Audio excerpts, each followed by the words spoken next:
When we syndicate debt for real estate projects, we don't care if you're a Democrat or Republican. So I deal with a lot of investors, agnostic to politics, and some of them are very big contributors to the Democratic Party.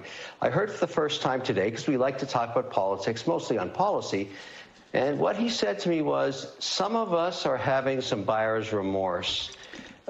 We'd wish we'd run a process because we got so much press in the first 9 days of bringing somebody into the party and raised 200 million plus, which is like a balloon underwater. It just wasn't Biden, so they started contributing. But we gave up 5 weeks of fantastic social media in guessing who really should be the candidate. Now, I hadn't heard that before. It's not that many. I'd guess 20% or something like that. But so that's starting to crack a little bit. And there is precedence for what's going on here. I ask everybody to look north to Canada.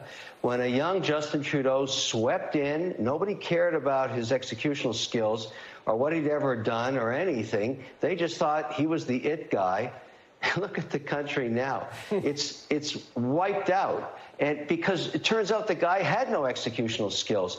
It would be important to leave aside the politics and ask, what has Kamala Harris actually done, actually achieved? Because if I was hiring her, and I'm not trying to be partisan, I would ask her, what was a goal? What did you achieve? Because any governor or any senator that we'd put into presidential viability would have a history, a track record of doing stuff. What do you think she would say, Kevin, if you asked her in an interview straight up, Kamala, what's your biggest accomplishment? What would she say?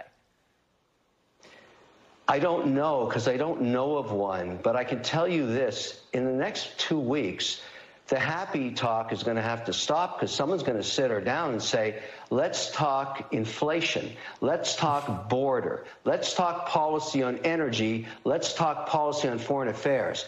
And if she doesn't deliver on that with the new vision towards the center, the guy that said, I wish we'd run a process is going to be right. If she wants to win, she's got to go to the center, but she's got to have some ideas on how to run the country. You might hate Trump, but he has this track record of policy. You might hate him, I get it, but you got to do something. No tax on tips, border wall, tax reductions, stop the wars. I mean, you can nail it. I don't know what she wants. I just know she wants the power. Kevin O'Leary, you're right, though. That would have been the greatest American Idol audition this country's ever seen, and they just handed it to her, and now look what happened.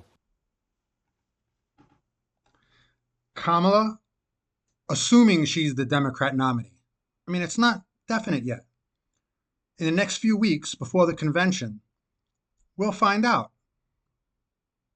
They're going to see just in the next few weeks as the negativity keeps rising because, like Mr. Wonderful said, and Waters, this woman has done nothing but damage. Just think of her as the border czar. And now we have, according to Trump, probably close to 20 million illegals come in since she was vice president and made the border czar.